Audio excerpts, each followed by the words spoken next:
नमो भगवते वासुदेवाय नमः।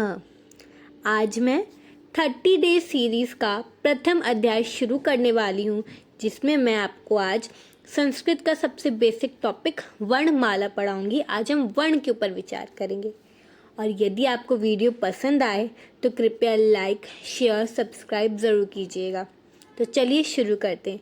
पहले हम देख लेते हैं आज हम पढ़ने क्या वाले हैं। हम पढ़ेंगे पहले वर्ण, फिर महेश्वर सूत्रों के माध्यम से वर्ण को समझेंगे, फिर वर्ण के 3 भेद स्वर, व्यंजन और अयोग वाह को पढ़ेंगे एक एक करके। तो चलिए शुरू करते हैं। उससे पहले हम समझते हैं कि वर्ण क्या है। भाषा की सबसे छोटी इकाई को वर्ण कहते हैं, अर्थात जिसके टुकड़ा ना किए जा सके।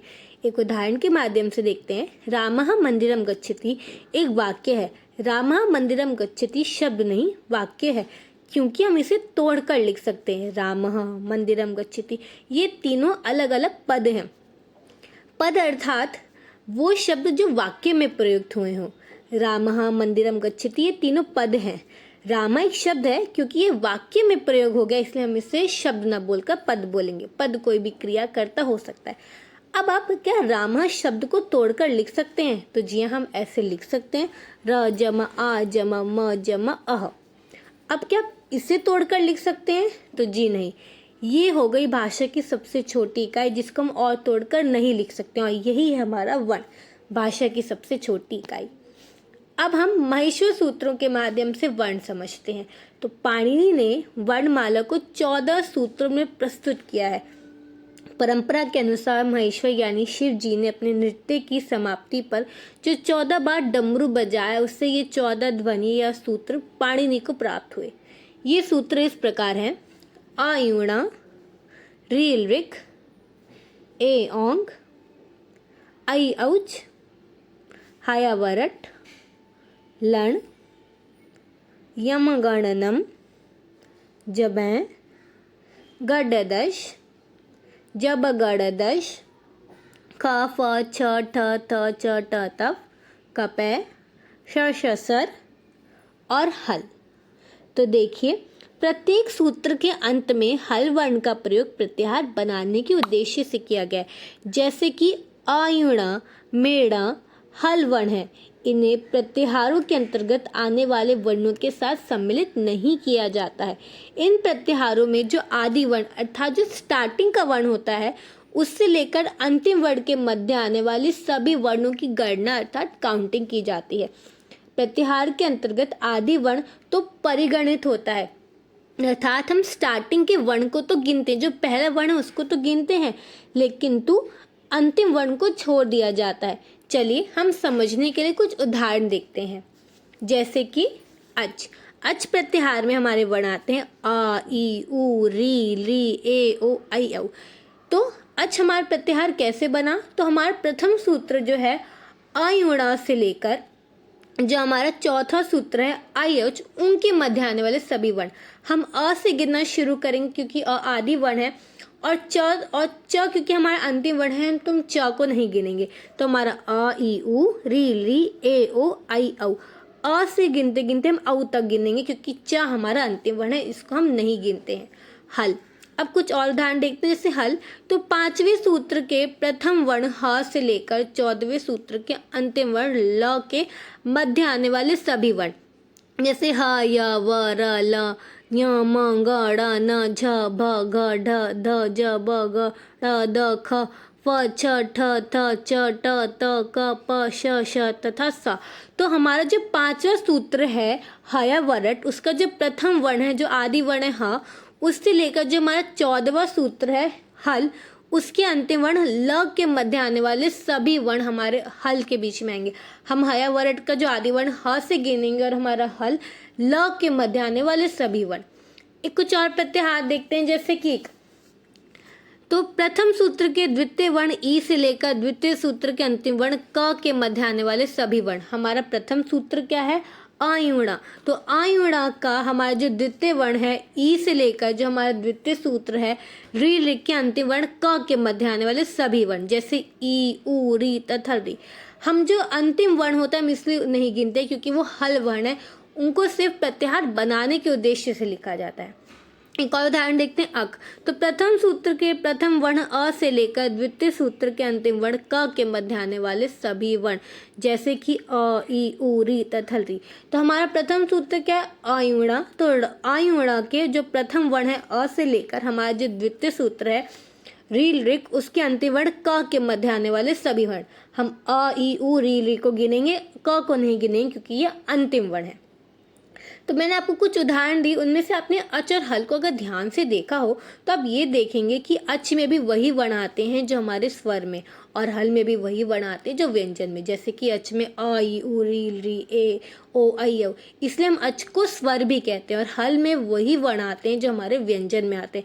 जो हमारे 33 के 33 व्यंजन होते हैं वही वर्ण हमारे हल में भी आते हैं, इसलिए अच को स्वर और हल को व्यंजन कहते हैं। अब हम वर्ण के तीनों भेद एक एक करके पढ़ते हैं और समझते हैं।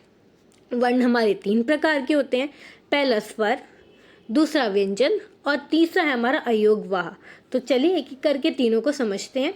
तो स्वर क्या है हमारा, तो जो वर्ण किसी अन्य वर्ण की सहायता के बिना ही बोले जाते हों, जिनकी हमें किसी और वर्ण की आवश्यकता ना हो, उन्हें हम स्वर कहते हैं। स्वर 13 होते हैं। अब हमारे स्वर 3 प्रकार के होते हैं, हर्ष स्वर, दीर्घ स्वर और एक तीसरा होता है हमारा प्लुत स्वर। एक एक करके तीनों को समझते हैं। तो हर्ष स्वर, जिस स्वर के उच्चारण में एक मात्रा का समय लगे उसे हम हर्ष स्वर कहते हैं। ये संख्या में 5 है, अ, ई, उ, री तथा री। इन्हें मूल स्वर भी कहते हैं। चलिए दीर्घ स्वर समझते हैं। तो जिस स्वर के उच्चारण में 2 मात्राओं का समय लगे उसे हम दीर्घ स्वर कहते हैं। इनकी संख्या 8 है, जैसे कि आ, ई, उ, री, ए, ऐ, ओ तथा उ। इनमें से री ध्वनि का दीर्घ रूप री केवल वेदों में प्राप्त होता है। अंतिम 4 वर्णों को संयुक्त वर्ण या स्वर भी कहते हैं, क्योंकि ए, ऐ, ओ तथा औ 2 स्वरों के मेल से बने हैं। उदाहरण के लिए देखिए, अ जमा ई बनाता है ए, अ जमा ए बनाते हैं ऐ, अ जमा उ बनाते हैं ओ और अ जमा ओ बनाते हैं उ। ये 2 स्वरों के मेल से बने हैं। चलिए तीसरा प्लुत स्वर समझते हैं। जिस स्वर के उच्चारण में 3 या उससे अधिक मात्राओं का समय लगे उसे प्लुत स्वर कहते हैं। लिपि में प्लुत स्वर को 3 की संख्या से दिखाया जाता है। जैसे उदाहरण के रूप में देखें तो ओम। तो ओम के ओकार का उच्चारण सर्वत्र प्लुत ही होता है। ओम, कृष्णा। जब आप किसी को दूर से बुलाते हैं, कृष्णा, ऐसे। चलिए अब हम समझते हैं व्यंजन, जिसको हम हल भी बोलते हैं। जिन वर्णों का उच्चारण स्वर वर्णों की सहायता के बिना नहीं किया जा सकता उन्हें व्यंजन या हल कहते हैं। स्वर रहित व्यंजनों को लिखने के लिए हमें हल चिन्ह का प्रयोग करना होता है, हल चिन्ह का प्रयोग करते हैं। अब चलिए अब हम व्यंजन के 3 भेद पढ़ते हैं।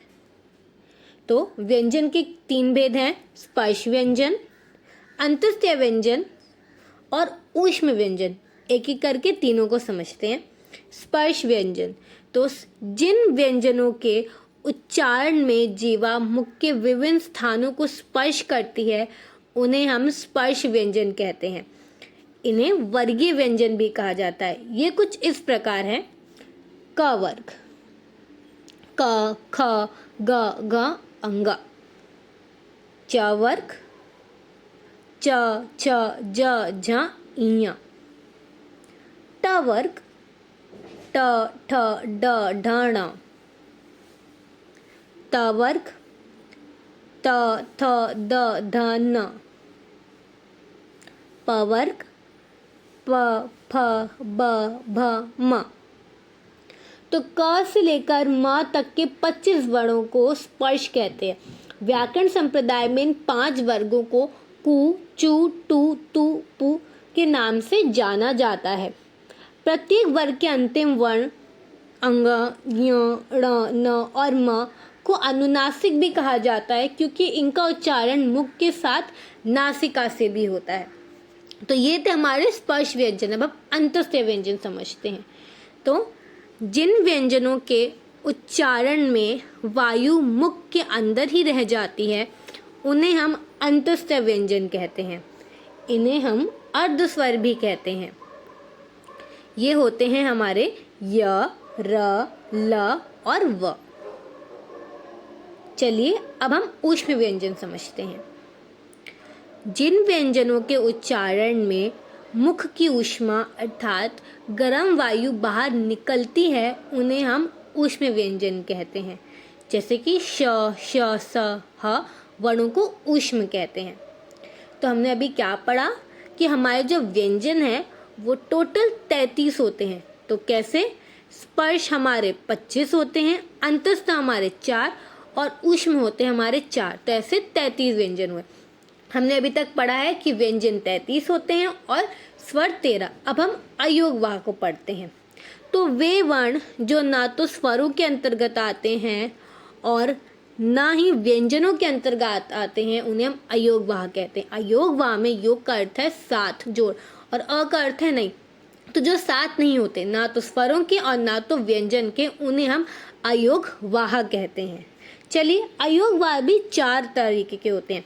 पहला है अनुस्वार, दूसरा है विसर्ग, तीसरा है जीवामूल्य, चौथा है उपदमानीय। जीवामूल्य व उपदमानीय को अर्ध विसर्ग भी कहते हैं। इनका प्रयोग वेदों में प्राप्त होता है। हम अनुस्वार और विसर्ग समझते हैं। अनुस्वार का उच्चारण नासिका से होता है अर्थात नाक से होता है। जैसे कि गंगा, जो बिंदी होती है वो हमारा अनुस्वार, जहाँ भी बिंदी हो आप समझिए वो अनुस्वार है। चलिए अब हम विसर्ग समझते हैं। विसर्ग का चिन्ह होता है 2 बिंदी।